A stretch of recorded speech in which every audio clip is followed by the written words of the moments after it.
Aquí comienza Red Más Noticias. Buenas noches y gracias por estar con nosotros. Mucha atención que fue capturado en Tumaco, el secuestrador de los 3 periodistas ecuatorianos del diario El Comercio de Quito, asesinados por orden de alias Guacho. Se trata de Gustavo Angulo Arboleda, uno de los 3 hombres que al mando de alias Guacho serían los responsables de materializar el secuestro de los periodistas ecuatorianos Javier Ortega, Paul Rivas y Efraín Segarra el pasado 26 de marzo. Según las primeras versiones, los disidentes tenían órdenes expresas de disparar contra cualquier persona que se encontrara en la zona de incidencia de alias Guacho. Sin embargo, al comprobarse que se trataba de reporteros, alias Guacho dio la orden de plagiarlos con el fin de evadir la persecución de las autoridades. Alias Cherry, presunto integrante del denominado Frente Oliver Sinisterra, también estaría involucrado en el asesinato de los 3 agentes del CTI ocurrido el pasado miércoles. Las audiencias de legalización de captura, imputación de cargos y medidas de aseguramiento se llevarán a cabo en las próximas horas. Hola Mauricio, buenas noches. Hola Giovanni, ¿qué tal? Muy bien, Mauricio. Yo creo que con esto se está cerrando el cerco hacia Guacho de una manera seria, porque ya han caído varios de sus lugartenientes. ¿Será que es inminente la captura o baja de Guacho? Giovanni, pongamos el escenario. Guacho se dio a conocer a la opinión pública de manera relativamente amplia hace más o menos unos 7 meses. Poco a poco se fue conociendo que tenía bajo su control unos 300 hombres. Fue responsable no solamente del asesinato de los 3 miembros del CTI y además de los 3 periodistas del diario El Comercio, sino también de una pareja de ecuatorianos, y esa ha sido, digamos, lo que una pareja de ecuatorianos que fueron secuestrados y posteriormente asesinados, y ese prontuario ha sido el que ha llevado a la opinión pública a mirar qué está pasando allá. Fuera de eso, por supuesto, es responsable de todas las operaciones de narcotráfico que se dan en la frontera colombo-ecuatoriana. Y dicen desde hace rato las autoridades que tienen 10.000 hombres en el suroccidente del país persiguiendo a alias Guacho.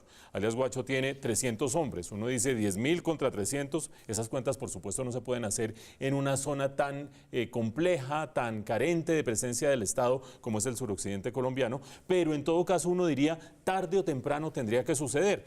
¿Será tarde? ¿Será temprano? ¿Será cierto lo que dice Giovanni, que se le está cerrando el cerco?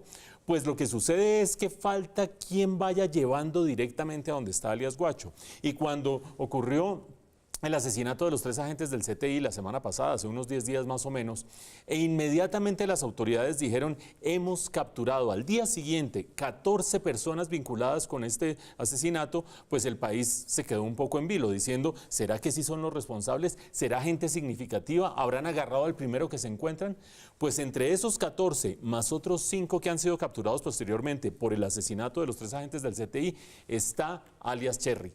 Es decir, de esa camada de 15 personas, de 19 personas, perdón, que fueron capturadas y que el país no sabía si eran importantes o no eran importantes, terminó cayendo este personaje que, según palabras de él mismo, fue el encargado de ir, secuestrar a los periodistas del diario El Comercio y terminar finalmente entregándoselos a alias Guacho y diciendo, yo desde entonces no lo he visto para nada, según ha dicho hasta el momento. Sin embargo, las autoridades que lo tienen bajo su poder han dicho que es una figura clave y, como nos decía Chicho en la nota, terminará haciéndose la formalización de la operación y de la captura en Bogotá y seguramente terminará dando una información importante. Ahora la pregunta, hay 2 preguntas. La primera de ellas, ¿caerá alias Guacho antes o después del 7 de agosto? Porque seguramente cae porque cae. Pero la segunda y la más importante, más allá de en qué momento caiga alias Guacho, bastará con agarrar a alias Guacho cuando hay tantas disidencias de las FARC, 1.400 hombres por lo menos, dedicadas al narcotráfico, tema del que vamos a hablar en este noticiero más adelante, y sin que haya ninguna cortapisa a ese aumento de las áreas cultivadas de coca. Mi respuesta tentativa es no.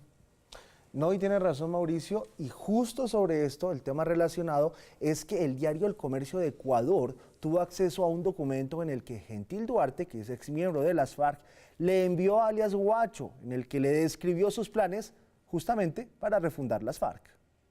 Según el diario El Comercio de Quito, el pasado 2 de noviembre, el excombatiente de las FARC, Miguel Botache, conocido con el alias de Gentil Duarte, habría escrito una carta a Walter Patricio Arizala, alias Guacho, en la que manifestó su intención de seguir forjando un auténtico ejército revolucionario. En dicho documento, que supuestamente también iba dirigido a un hermano del líder de las disidencias de las FARC en Ecuador, Gentil Duarte dice que valora a quienes siguieron combatiendo y reitera la importancia de seguir unificando la fuerza. Botache, quien abandonó el proceso de paz para seguir delinquiendo, menciona las necesidades de organizarse para evitar bajas y de realizar reuniones periódicas para continuar con la línea jerárquica que para ese entonces ya se habría formado dentro de las disidencias. Gentil Duarte habría escrito sobre mantener en alto las banderas de los camaradas Manuel Marulanda, Jacobo Arenas y Alfonso Cano. Además agrega que serán ellos los verdaderos hijos de Marulanda.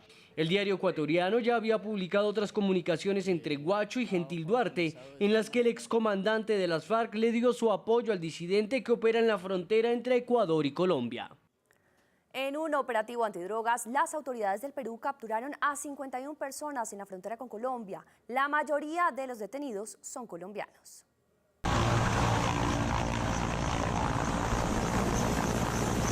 En el operativo realizado en una zona cercana a la laguna Pacora en el Alto Putumayo peruano, participaron más de 350 uniformados de la Policía Nacional y las Fuerzas Armadas del país vecino y contó con la presencia del presidente Martín Vizcarra. Se ha podido detener a más de 50 personas, en su gran mayoría de nacionalidad colombiana, que estaban en prácticas ilícitas en el narcotráfico.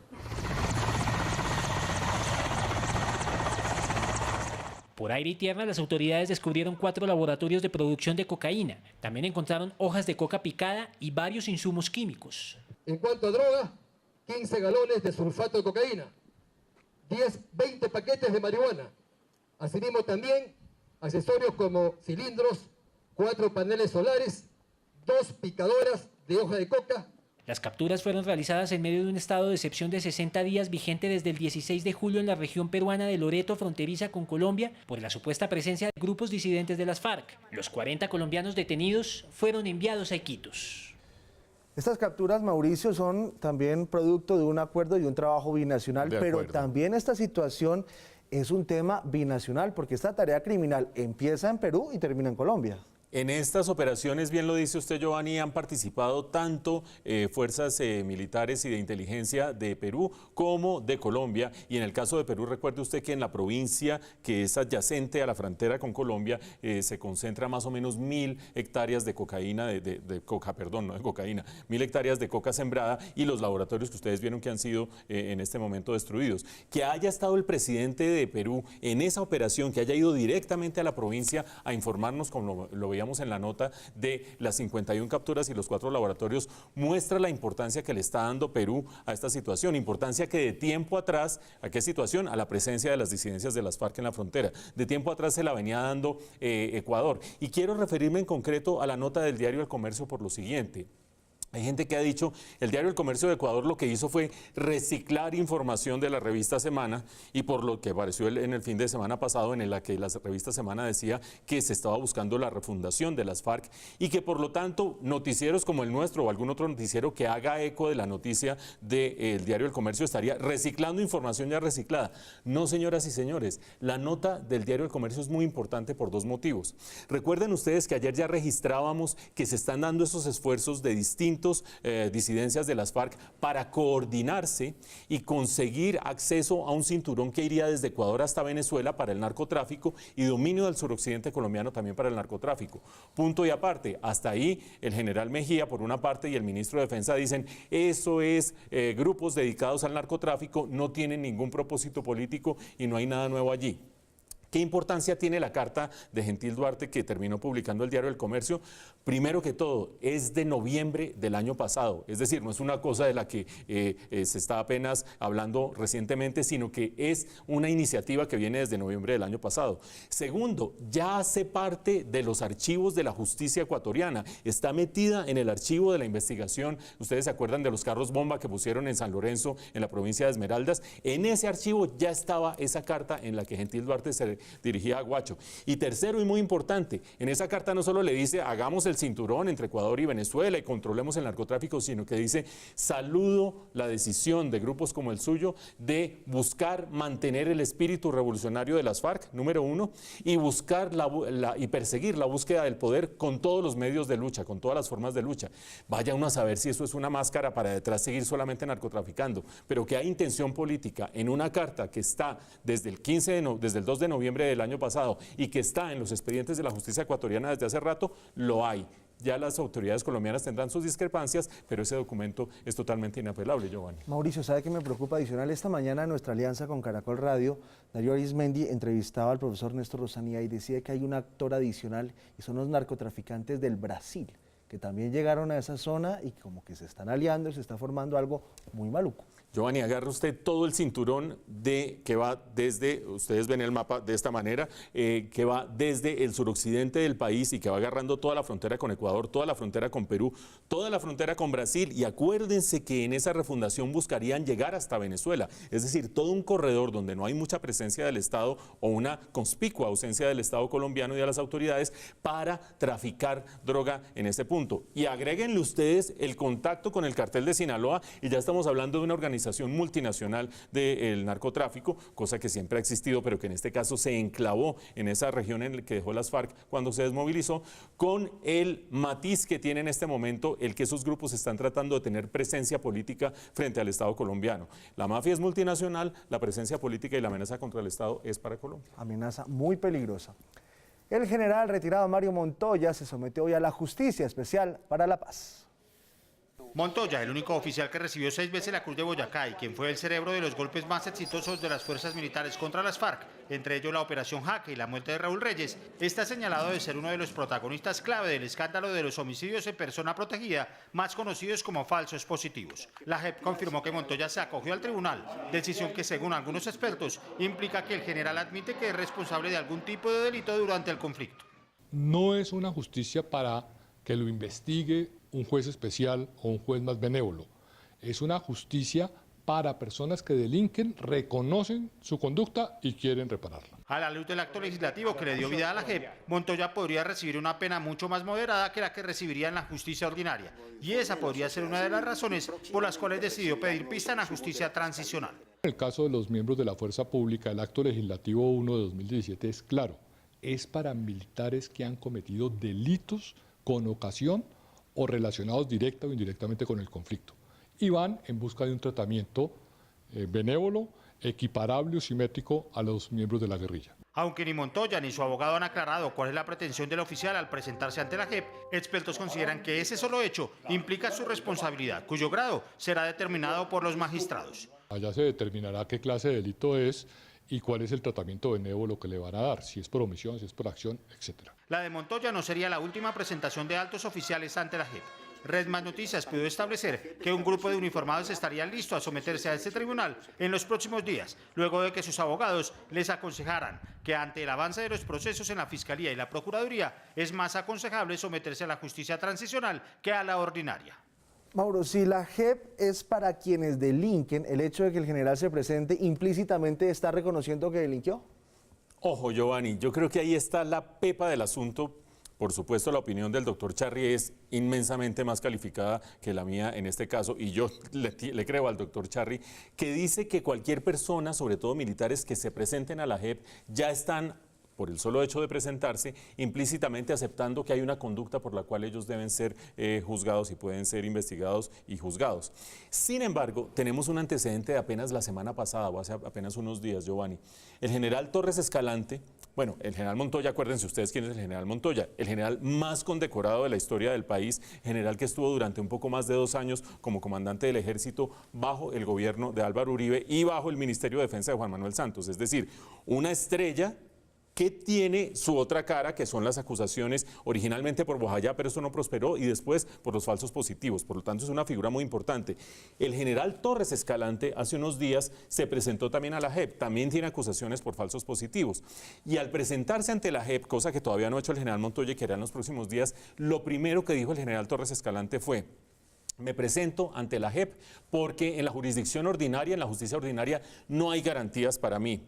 Pero presentarme ante esta, estoy parafraseando por supuesto, disculpen ustedes si la cita no es literal, pero presentarme ante la JEP no significa reconocimiento de responsabilidades. Es más, yo no ordené ningún crimen ni ejecuté ningún crimen. Y ahí arranca el proceso del general Torres Escalante. Por lo tanto, así los constitucionalistas, en quienes yo creo, digan que cuando un militar se presenta ante la JEP está reconociendo algún tipo de culpa o responsabilidad, Ya el antecedente más importante que tenemos en este momento llega de entrada diciendo yo no reconozco ninguna responsabilidad. Y si no reconoce ninguna responsabilidad, ¿para qué se presenta ante la JEP? Lo decía Mario en la nota, porque en la JEP los procesos son mucho más expeditos, las penas son mucho menores y pueden terminar teniendo una justicia mucho más benévola, sobre todo teniendo en cuenta que dentro de la JEP la Corte Constitucional terminó diciendo que la responsabilidad de mando de los altos mandos solamente se hará efectiva cuando se demuestre que ese alto mando tenía conocimiento oportuno y control sobre las operaciones. Es decir, incluso desde el punto de vista jurídico, estos generales podrían terminar exonerados por las características con las cuales la Corte Constitucional terminó aprobando la JEP. O sea que esto es un buen negocio, porque lo que hace es reducir su pena. Yo diría que sí. Ahora, que el general estrella del uribismo o del gobierno de Álvaro Uribe se presente ante la JEP, creo que por otro lado y en otra mesa debilita un poco la posición política del Centro Democrático contra la JEP, pero eso es otra historia que discutiremos otro día. Así es. El denominado Clan del Golfo hizo los primeros acercamientos oficiales para su eventual sometimiento a la justicia. Así lo reveló el ministro de Justicia, Enrique Gil Botero, quien aseguró que en las últimas horas se llevó a cabo una reunión con los representantes legales del Clan del Golfo. Han manifestado su ánimo, su voluntad para proceder al sometimiento y en virtud de ello pues tendrán que proceder conforme a la ley. En los próximos días habrá una nueva reunión en la que el gobierno espera conocer de manera detallada la composición de la estructura criminal para continuar con lo que serían los primeros pasos de su sometimiento a la justicia. Esto es llenar y hacer llegar las actas de sujeción individual para efectos de que el gobierno estudie cada una de estas actas y poder de manera general cubrir toda la organización, todos los grupos criminales. En los próximos días se conocerá la reglamentación que está realizando el gobierno para diseñar la logística de acogimiento y mantenimiento del sometimiento a la justicia del Clan del Golfo. El Grupo de Lima expresó su preocupación por el despliegue de tropas de Venezuela en la frontera con Colombia. El denominado Grupo de Lima emitió una declaración por medio de la cual se refirió a versiones recientes sobre la presencia de militares venezolanos en la frontera con Colombia. Los países del Grupo de Lima expresan su profunda preocupación por informaciones recientes sobre movilización de armamento y aviones de combate por parte de Venezuela a la frontera con Colombia. Acciones que se contradicen con el espíritu de la proclama sobre América Latina como zona de paz aprobada en 2014 por la CELAC. La preocupación expresada por el bloque se da a conocer luego de que la semana pasada el diputado constituyente Pedro Carreño revelara un supuesto plan militar de Venezuela para bombardear 7 puentes que cruzan el río Magdalena en Colombia. El pasado 15 de junio, la base aérea venezolana Buenaventura Vivas Guerrero difundió en su cuenta en Twitter estas fotografías que daban cuenta de una supuesta movilización de aviones caza Sukhoi y lanzamisiles antiaéreos a la zona fronteriza con Colombia para participar en un ejercicio militar. El Grupo de Lima también alertó sobre las graves violaciones a los derechos humanos y la ruptura del orden constitucional en el país gobernado por Nicolás Maduro. El presidente electo Iván Duque ratificó que una vez se posesione, Colombia saldrá de UNASUR. Pidió respaldar a la OEA en sus denuncias contra la dictadura de Maduro. Por muchos años me impresiona que muchos países en Latinoamérica vieron cómo la democracia se derrumbaba día a día y nadie decía nada. Pero no solo eso, crearon una institución como UNASUR. Y yo voy a remover a Colombia de UNASUR y espero que otros presidentes suramericanos hagan lo mismo. Y justamente desde la Cumbre de Concordia Américas 2018, el ex vicepresidente de Estados Unidos, Joe Biden, pidió tomar acciones sobre la crisis en Venezuela. Aseguró que Colombia no debe llevar sola este problema. Uno de los temas principales de su discurso, Venezuela y la crisis humanitaria. El gobierno está desplegando las mismas tácticas represivas de anteriores dictadores, violando derechos humanos, los derechos del pueblo venezolano. Aseguró que la migración venezolana no debe ser un tema exclusivo de Colombia. Yo creo que es una obligación regional de tratar con estas migraciones tan grandes y la razón por la cual se están dando Colombia no debe tener que enfrentar esto solo, asumiendo el costo de la desintegración de lo que estamos viendo que está sucediendo en Venezuela. Por eso es que nos comprometemos, porque es una responsabilidad regional. Biden pidió tomar acciones por Venezuela, ofreció algunos ejemplos. Imponerle sanciones a ciertos sectores que son complacientes con todo este abuso y respaldar organizaciones humanitarias internacionales que están tratando de hacer algo para mitigar el sufrimiento terrible de la gente de Venezuela. Biden cerró su intervención citando a Gabriel García Márquez. Al presidente electo Iván Duque le dijo que estará atento a lo que haga en el país y que está seguro que le irá muy bien en su mandato. Mauricio, uno ya está acostumbrado a que en Venezuela digan y griten, que prendan los Sukhoi, que manden los tanques, pero esta vez Venezuela no ha dicho nada y es el Grupo de Lima el que alerta. ¿Será que estamos a puertas de una escaramuza o de una serie de provocaciones para recibir al nuevo gobierno? Giovanni, me acuerda usted y le recuerda a los televidentes de las opiniones de Pedro Carreño. ¿Se acuerda usted? Sí, claro. Que exmilitar venezolano y actual miembro de la Asamblea Constituyente, que decía, vea, donde Estados Unidos llegue a atacarnos por la vía de Colombia, nosotros tenemos la posibilidad de detectar aviones a 400 kilómetros y de bajárnoslos a 200 kilómetros. Eso quiere decir que todo va a pasar en Colombia. Eso es lo que dice. Ahora usted bien dice, el Grupo de Lima también alerta. Yo creo que Colombia tiene que ser, y el gobierno de Iván Duque tiene que ser muy inteligente en este sentido. Todos queremos, absolutamente todos, que cambie el gobierno en Venezuela. Todos, o la mayoría de nosotros, o por lo menos yo, para no meter a más gente que no me corresponde, piensa que el gobierno de Nicolás Maduro hoy en día es una dictadura, que los procesos democráticos a través de los cuales llegó son espurios. Y fuera de eso, pensamos que el desastre de la economía venezolana no tiene reversa si sigue por el camino que va. Todo eso junto daría para pensar qué bueno que el gobierno colombiano se envalentone y le ponga la pata como le está poniendo, tanto en la Corte Penal Internacional como, además de eso, diciendo que no va a haber embajador, etcétera, etcétera. Pero ojo que a la hora del té, el país que paga los platos rotos es Colombia. Lo paga por la migración de venezolanos, ya ustedes saben, entre 700 y 800 mil venezolanos al año, con lo que eso tiene de bueno para la economía colombiana, pero también de carga fiscal para el país de manera muy importante y en el mercado laboral. No solo tenemos el tema de la migración, sino la amenaza militar, como bien se ha dicho. Y creo yo que el que Colombia lidere regionalmente una posición contra Venezuela y a la hora del té voltea a mirar a ver quién lo está apoyando y no vea mucha gente, sino con declaraciones y cosas de papel. O que termine diciendo, sí, de pronto sí nos acercamos a Estados Unidos en esta operación. Y llega Joe Biden, ex vicepresidente de Estados Unidos, y dice, hagan algo aquí. Y Colombia se empieza a convertir como en ese foco que atrae las tensiones para que haya un cambio en Venezuela. Creo que a nosotros nos convierte en pararrayos de una tormenta que debería estar compartiendo toda la región. Tiene razón Joe Biden al decir, este esfuerzo tiene que ser compartido. Tiene razón al decir, hay que apoyar a Colombia en este esfuerzo. Pero creo yo que mientras no veamos el esfuerzo compartido y mientras no tengamos verdadero apoyo, no deberíamos ser el bravucón de la cuadra que se termina enfrentando y al que le terminan cascando. Y en ningún escenario deberíamos ser una plataforma para un potencial intervención militar de quien sea, incluido Estados Unidos, para Venezuela, porque eso no funciona y porque no tenemos que meternos en esa pelea tampoco. Primer gran lío para el próximo ministro de la Defensa, que además hoy fue anunciado su nombre por parte del presidente electo Iván Duque, quien también anunció el nombre del nuevo ministro de Vivienda. En la cumbre de Concordia, el presidente electo mencionó la elección de Jonathan Malagón como nuevo ministro de Vivienda, elogió su edad y lo que significa una persona joven en su gabinete.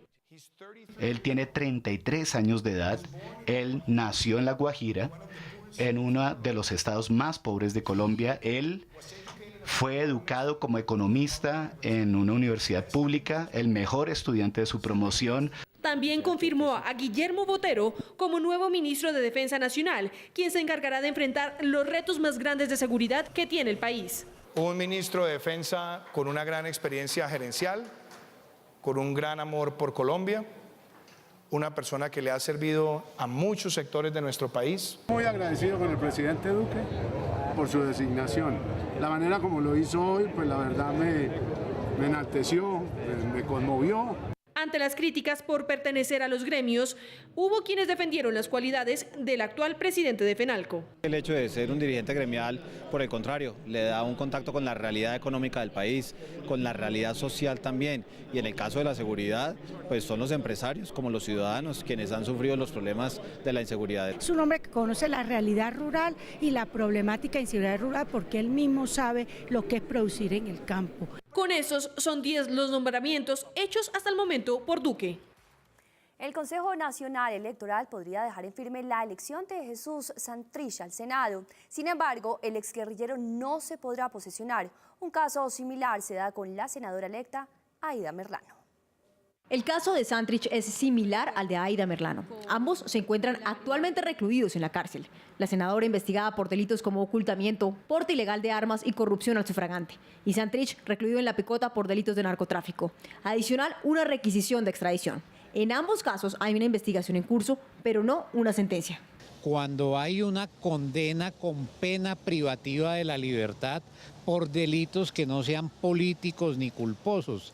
En este caso, la senadora electa no ha sido condenada, tiene sido una medida de aseguramiento, pero la medida de aseguramiento no la inhabilita para posesionarse. Es decir, al estar privados de la libertad, no están inhabilitados, pero claramente no podrían posesionarse, por tanto perderían la investidura. Si una persona elegida no se posesiona dentro de los 8 días siguientes a la instalación de las sesiones ordinarias del Congreso o del momento en el que tenga que posesionarse, se genera una situación de pérdida de la investidura que la declarará el Consejo de Estado. En cualquiera de los dos casos sería pronto hablar sobre sillas vacías, pues esta solo se configura en el caso de que ya haya habido una condena en firme. El exgerente de la campaña Santos Presidente del 2010, Roberto Prieto, continuará en prisión como supuesto responsable de varios delitos relacionados con las irregularidades del contrato de diseño del puente de Plato Magdalena de la Ruta del Sol tramo 3. La decisión fue tomada por un juez de conocimiento que negó la apelación que había presentado la defensa de Prieto a la decisión que el pasado 29 de mayo tomó el juzgado 45 de enviar a Prieto a la cárcel modelo de Bogotá. La senadora Claudia López deberá retractarse de los señalamientos que hizo sobre el expresidente Álvaro Uribe Vélez en el libro El Nobel. La decisión fue tomada por el Tribunal Superior de Bogotá, que ordena a la senadora, en plazo no superior a 48 horas después de ser notificada, retractarse de las afirmaciones al considerar que desbordó los límites de su derecho a la libre expresión. Y 6 personas resultaron heridas tras la explosión del contenedor de un camión de basura en una estación de servicio en Chía, Cundinamarca. Este es el momento exacto en el que la explosión alcanza a varias personas. Los afectados, que presentaron heridas leves, fueron llevados a centros asistenciales del municipio y ya están fuera de peligro. Se presume que la explosión tuvo lugar por acumulación de gases en ese contenedor. La Contraloría General denunció hallazgos fiscales por cerca de 100.000 millones de pesos en 10 corporaciones autónomas regionales. El ente de control reveló que encontró concentración de contratación, adiciones irregulares en contratos y baja ejecución presupuestal. La corporación más cuestionada es la CAR de Cundinamarca, donde se registraron hallazgos por 72.000 millones de pesos y en la que un solo contratista recibió casi 8.000 millones de pesos. La Procuraduría le pidió a Transmilenio que explique por qué pretende traer articulados que no son aceptados en Europa. A través de una carta dirigida a la gerente del sistema, María Consuelo Araujo, el ente de control cuestiona que el distrito quiere invertir 2.9 billones de pesos comprando buses de tecnología Euro 5 que no son permitidos en la Unión Europea. Al mismo tiempo, le pidió que explique por qué no se adquiere tecnología de vanguardia que se mueve con gas y con electricidad. La alcaldía ya había desatendido una primera solicitud de explicaciones sobre el tema al Ministerio Público. El gobierno definió la venta de la participación de la nación en la compañía colombiana de telecomunicaciones Coltel y deberá esperar recibir por lo menos 2.3 billones de pesos según los cálculos del Ministerio de Hacienda. Quedaron definidas las condiciones para vender el 32,5% que tiene la nación en la compañía colombiana de telecomunicaciones. Y se ha fijado como precio mínimo un valor de 2.3 billones, es decir, 2.075 pesos por cada acción. Ahora se le ofrece al sector solidario y posteriormente se realizará una oferta pública en bolsa. Será el próximo gobierno quien realice la operación. El proceso para el sector solidario de trabajadores o destinatarios de las condiciones preferenciales durará por lo menos 2 meses, que nos lleva hasta mediados del mes de septiembre. Y solo una vez se haya terminado esa primera etapa en la que se ofrece al sector solidario, podremos seguir con la segunda etapa, siempre y cuando haya condiciones de mercado, tanto en el mercado local como en el mercado internacional. Se trata de la segunda mayor venta de activos en los últimos 4 años, después del 57,6% de Isagen. El objetivo es vender la participación minoritaria que tiene la nación en otras empresas. No son rentables. Y la idea muy seguramente es que continuemos con un proceso de enajenación de las acciones en aquellas empresas donde la participación de la nación es una participación minoritaria que no le permite controlar la inversión. Analistas dicen que si ingresa un inversionista extranjero, esta transacción tendría un impacto en el dólar que reduciría su valor.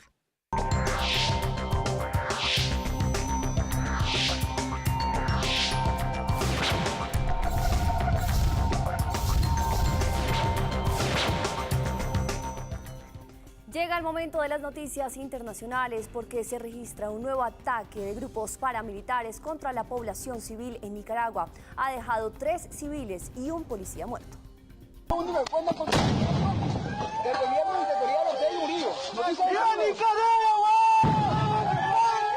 Monimbó, un barrio indígena en la ciudad nicaragüense de Masaya, se convirtió en zona de guerra.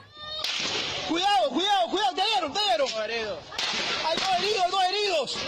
¡Hay 2 heridos!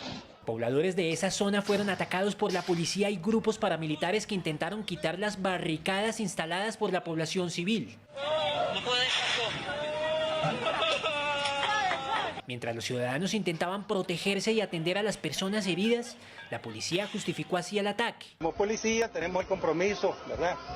Y la orden de nuestro presidente, nuestra vicepresidenta, de ir limpiando estos tranques a nivel nacional. La ONU rechazó la aprobación de una ley sobre terrorismo en Nicaragua, ya que puede usarse para criminalizar las protestas. Y mientras eso pasa en Nicaragua, en un hospital venezolano, familiares de pacientes renales atendieron a sus seres queridos debido a que los médicos de ese centro asistencial renunciaron. En la unidad de diálisis de Jayor, en Caracas, estos pacientes que padecen de insuficiencia renal fueron conectados a los aparatos por sus propios familiares, ya que algunos especialistas estaban ausentes. A esa inusual situación se suma lo ocurrido en el hospital de Maracaibo, en donde señoras embarazadas y sus bebés fueron trasladados a una zona designada anteriormente para personas con quemaduras. Las condiciones de salubridad en las que se encuentra el área designada para los pacientes es crítica. En las imágenes que se conocieron en redes sociales se puede observar que los olores que salen de un baño ubicado a tan solo metros de las camillas ponen en peligro la salud de los recién nacidos. Pueden ver, hay niños pequeños recién nacidos que están en esta área.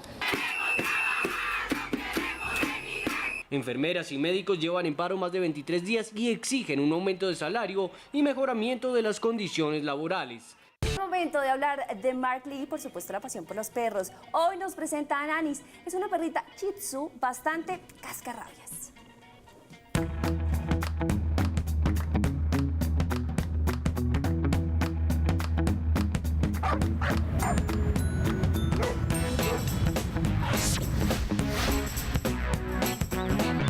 Nuestros televidentes permanentemente nos escriben, nos piden ayuda y a mí me encanta ir a donde ustedes ayudarles. Así que esta vez me voy a un hogar a atender una supuesta perrita muy agresiva. Vamos a ver con qué nos encontramos. Hola, mi nombre es Paula, tengo una perrita Shih Tzu, tiene 5 años. El problema es que es muy agresiva, muerde a todo el mundo. Y la verdad ya estamos preocupados porque no queremos accidentes con ella.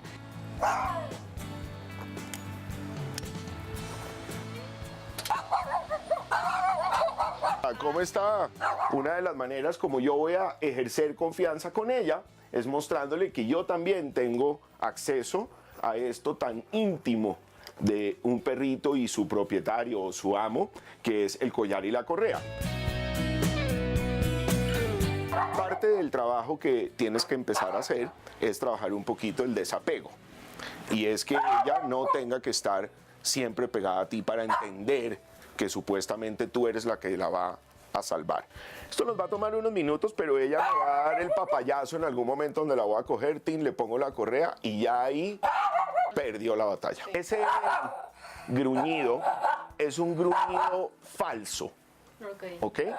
Es un gruñido que lo único que le está diciendo su cerebro es: esta es la única herramienta que yo conozco para generar intimidad. Ya no más. Acá hay una primera lucha pues por ese desapego y su amo y todo el rollo, pero miren, eso se le pasa rapidito al cerebro del perro. Ya Nani se va soltando, va entendiendo que se tiene que conectar conmigo, yo ya voy caminando fresco con ella, no jala, no gruñe, no ladra. Nani sometida a nuestra pasión por los perros. Por eso, si quieren ayuda, es facilísimo. Escríbanme, pasionporlosperros@redmasnoticias.com. Yo tengo pasión por los perros.